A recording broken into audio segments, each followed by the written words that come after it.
Hello students, welcome back to organise knowledge channel. और आज की जो वीडियो है उसमें हम डिस्कस करेंगे वर्कशीट नंबर 3 4 क्लास 7th सामाजिक विज्ञान की। बच्चों, ये वर्कशीट है जो आपके लिए 23 जुलाई 2021 के लिए शेड्यूल की गई है शिक्षा निदेशालय की ओर से। आज की जो वर्कशीट है उसमें हम ग्लोब तथा मानचित्र के बारे में पढ़ेंगे। वर्कशीट शुरू करने से पहले बेटा प्लीज़ चैनल को सब्सक्राइब कर लीजिए, बेल आइकन को भी प्रेस कर लो ताकि आपको आने वाली वीडियोज़ की नोटिफिकेशन वो मिल जाए। वर्कशीट को शुरू करते हैं। क्या आपने कभी सोचा है कि हमारी पृथ्वी कैसी है? क्या बच्चों आपने कभी सोचा है कि पृथ्वी कैसी है? गोल है, चपटी है या तश्तरी की तरह है?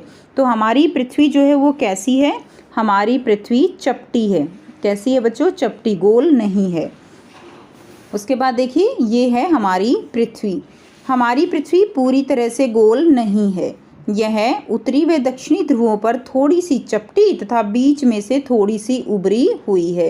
यानी जो इसके उत्तर और दक्षिणी जो ध्रुव हैं वहाँ पर ये कैसी है? ये थोड़ी सी चपटी है, यानी ऐसे ऐसे है, थोड़ी सी यहाँ पे क्या है? चपटी है, ठीक है। और बीच में से उभरी हुई है, बीच में से ऐसे ब्लज निकलते हैं ना बाहर की तरफ, ऐसे बीच में से ये बाहर निकली हुई है, उभरी हुई है। पृथ्वी के इस आकार को भूआब कहा जाता है। तो पृथ्वी के इस आकार को क्या कहा जाता है? पृथ्वी के इस आकार को भूआब कहा जाता है, जो इस तरह का आकार है। जैसे कि देखिए यहाँ पे दिखाया गया है, टूटी हुई रेखाएं पृथ्वी के वास्तविक आकार को दर्शाती हैं। तो ये तो हो गया पूरी तरह से गोल, लेकिन पूरी तरह से गोल नहीं है। जो ये टूटी हुई रेखा है ना, ऐसे ये डॉटेड लाइन्स हैं, ये जो है पृथ्वी के एक्चुअल आकार को दर्शाती हैं, ठीक है। तो अगर हम इसको देखें तो देखिए यहाँ से क्या है? यहाँ से ऐसे लगता है जैसे चपटी है। ये उत्तरी ध्रुव है, ये दक्षिणी ध्रुव है, ठीक है। और पूर्व और पश्चिम की तरफ से कैसी लगती है? ऐसे बाहर निकली हुई, इस तरह से बाहर निकली हुई, ठीक है ना। नेक्स्ट देखिए, लेकिन पृथ्वी का यह चपटापन उत्तर व दक्षिण ध्रुवों पर न के बराबर है, जो कि लगभग 21 किलोमीटर ही है। यानी यहाँ से ये चपटापन जो है वो बहुत ही कम है, केवल न के बराबर। कितना है? लगभग 21 किलोमीटर, जो कि बहुत कम है इतनी बड़ी पृथ्वी को देखते हुए। इसलिए हमें पृथ्वी हमेशा गोल ही दिखाई देती है। नेक्स्ट देखिए, हमारी पृथ्वी का विषुवतीय जो व्यास है, विषुवतीय व्यास का मतलब क्या है कि विषुवत रेखा कौन सी होती है? विषुवत वृत्त रेखा वो है जो पृथ्वी को दो बराबर भागों में बांटती है। वो कितनी है? 12,756 किलोमीटर। और ध्रुवीय व्यास यानी उत्तर से दक्षिण की ओर जो व्यास है वो कितना है? वो है 12,714 किलोमीटर। यानी अंतर केवल कितने का हो गया? 42 किलोमीटर के लगभग जो है वो क्या है? अंतर है, ठीक है। उसके बाद देखिए, ग्लोब जो है, ग्लोब के बारे में बताया गया है। ये क्या है बच्चों? ये ग्लोब है। अब इस ग्लोब में अगर आप ध्यान से देखें तो ग्लोब तो जो है पृथ्वी का एक प्रतिरूप है। यानी जैसे पृथ्वी है ऐसे ही क्या है? ग्लोब है। ग्लोब पृथ्वी का एक लघु रूप में एक वास्तविक प्रतिरूप है। लघु रूप यानी बच्चों छोटा रूप है, ठीक है। पृथ्वी का एक छोटा रूप है ग्लोब। ग्लोब विभिन्न आकार व प्रकार के हो सकते हैं। कौन कौन से हो सकते हैं? जैसे पॉकेट में रखने वाले ग्लोब हो सकते हैं, गुब्बारे की तरह ग्लोब हो सकता है, बहुत बड़े आकार के ग्लोब हो सकते हैं। तो अलग अलग तरह के क्या हो सकते हैं? ग्लोब हो सकते हैं। ग्लोब पर देश, महाद्वीपों और महासागरों को उनके सही आकार में दिखाया जाता है। यानी ग्लोब पे हम एक्चुअल देख सकते हैं कि कौन सा देश कहाँ पर है, महाद्वीप कहाँ है, कौन सा महासागर कहाँ है। ग्लोब सुई के चारों ओर पृथ्वी की भांति पश्चिम से पूर्व की ओर घुमाया जा सकता है। तो जैसे ये ग्लोब है, इसको जो है पश्चिम से पूर्व की ओर, जैसे पृथ्वी घूमती है पश्चिम से पूर्व की ओर, तो इसको ऐसे करके ऐसे घुमाया जा सकता है। क्लियर है? लेकिन पृथ्वी पर वास्तव में कोई ऐसी सुई नहीं होती। सुई का मतलब क्या है बेटा? यहाँ पे सुई मतलब ये अक्ष जो है इसको सुई बोला गया है। तो पृथ्वी अपने अक्ष के चारों तरफ पश्चिम से पूर्व की ओर घूमती है, ठीक है। और लेकिन एक्चुअल में क्या है ना, एक्चुअल में ऐसा कोई अक्ष नहीं है, यह अपने अक्ष पर ही घूमती है। और ये अक्ष क्या है? ये एक काल्पनिक रेखा है, इमेजिनरी लाइन है, जिसको हम केवल मान के चलते हैं कि ऐसी एक लाइन है। जैसे लट्टू होता है, लट्टू जो है घूमता है अपने अक्ष पर, ऐसे ही पृथ्वी भी अपने अक्ष पर घूमती है। नेक्स्ट देखिए, गतिविधि 1 दी गई है। एक ग्लोब को ध्यानपूर्वक देखें, उसमें आपको क्या क्या दिखाई देता है उन्हें लिखिए। तो एक ग्लोब को जब हम देखते हैं तो हमें उसमें ऐसे अलग अलग क्या दिखाई देंगे? महाद्वीप दिखाई देंगे और महासागर हमें दिखाई देते हैं, ठीक है।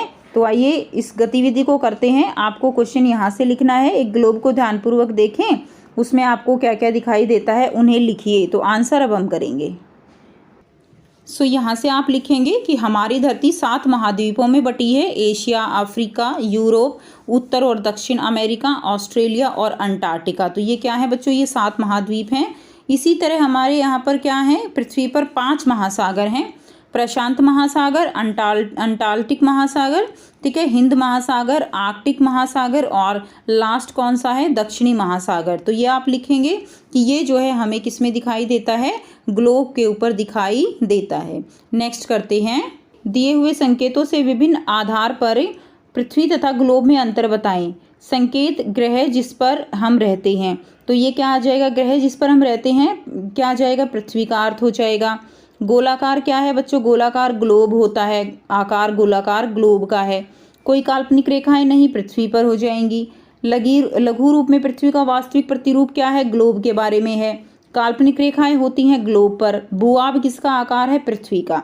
तो ये इस तरह से हमें फिल करना है, ठीक है। तो आइए बेटा इसको कर लेते हैं। सो बेटा यहाँ से आप इसको कर लेंगे। देखिए अर्थ जो है, अर्थ क्या लिखेंगे, आधार में, अर्थ में पृथ्वी, ग्रह जिस पर हम रहते हैं ये लिखेंगे। आकार में लिखेंगे भूआब। काल्पनिक रेखाएं में लिखेंगे कोई काल्पनिक रेखा नहीं है।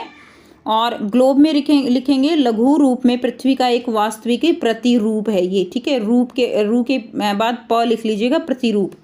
नेक्स्ट देखिए, ग्लोब जो है आकार में कैसा है, गोलाकार है। और काल्पनिक रेखाएं, तो ग्लोब पर काल्पनिक रेखाएं होती हैं। तो इस तरह से आपको दोनों में अंतर लिखना है, ठीक। नेक्स्ट देखिए, नेक्स्ट है, ग्लोब में अध्ययन की कुछ सीमाएं हैं। जब हम पूरी पृथ्वी का अध्ययन करना चाहते हैं तो ग्लोब का उपयोग करते हैं, परंतु जब हम पृथ्वी के एक हिस्से का अध्ययन करना चाहते हैं, जैसे भारत, दिल्ली, हमारा क्षेत्र आदि, तो मानचित्र अधिक उपयोगी होते हैं, क्योंकि ग्लोब पर बहुत छोटा छोटा दिखाई देता है। और अगर हम एक पर्टिकुलर एरिया का जो है मैप बना लेते हैं तो सारी चीज़ें हम बहुत अच्छे से देख पाते हैं। तो मानचित्र जो है बच्चों, मानचित्र क्या होते हैं, मानचित्र पृथ्वी की सतह या इसके एक भाग का चपटी सतह पर खींचा गया चित्र है। कोई भी मानचित्र, जैसे अपने इंडिया का मानचित्र है तो हम केवल इंडिया का मानचित्र बना सकते हैं। आप दिल्ली का मानचित्र बनाना चाहो तो अकेले दिल्ली का मानचित्र बना सकते हो, लेकिन ग्लोब के ऊपर केवल दिल्ली को दर्शाना वो पॉसिबल नहीं है। तो मानचित्र मुख्य 3 प्रकार के होते हैं। एक होता है भौतिक मानचित्र, एक होता है राजनीतिक मानचित्र और तीसरा है थीमेटिक मानचित्र, ठीक है। नेक्स्ट देखिए, गतिविधि 2 दी गई है, ग्लोब तथा मानचित्र में समानताएं और अंतर बताइए। तो ग्लोब और मानचित्र में क्या क्या समानता है और क्या क्या अंतर है वो आपको बताना है। तो ये बेटा इस क्वेश्चन का आंसर कर लेते हैं। सबसे पहले हम समानताएं करेंगे। सबसे पहले क्या है समानताएं, यह दूरियों, दिशाओं, क्षेत्रों आदि का वितरण करके पूरी दुनिया का दृष्टिकोण प्रदान करते हैं।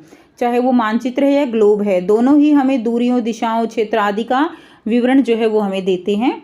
यह महाद्वीप, महासागर और देशों को उनके सटीक अवतार में दर्शाते हैं। यानी अच्छी तरह से हम महाद्वीप कहाँ है, महासागर कहाँ है, कौन सा देश कहाँ है, वो सब जानकारी हम मानचित्र से भी प्राप्त कर सकते हैं और ग्लोब से भी प्राप्त कर सकते हैं। अब बात करते हैं ग्लोब और मानचित्र में अंतर की। तो जो ग्लोब होता है बच्चों वो 3D प्रदर्शन होता है। ग्लोब कैसा होता है, 3D होता है, त्रिविमीय प्रदर्शन होता है। जबकि जो मानचित्र है वो किसी प्रदेश का द्विविमीय प्रदर्शन, द्विविमीय का मतलब 2D, 3D जैसे उसको तो आप घुमा के भी देख सकते हो पश्चिम से पूर्व, लेकिन जो मानचित्र है उसको नहीं देख सकते ना, तो वो 2D है, वो 3D है। मानचित्र से मिली जानकारी ग्लोब की अपेक्षा कैसी होती है, ज़्यादा जानकारी उसकी सटीक होती है, यानी सही जानकारी होती है, ठीक है। तो यहाँ से आप इसका आंसर कर लेंगे। सो ये थी आपकी आज की वर्कशीट। आई होप बेटा आप सबको वर्कशीट क्लियर है। कोई भी डाउट है आप कमेंट सेक्शन में कमेंट करके पूछ सकते हो। वीडियो अच्छी लगी तो प्लीज़ लाइक कर दीजिए, शेयर कर दीजिए और चैनल को सब्सक्राइब भी कर लीजिए।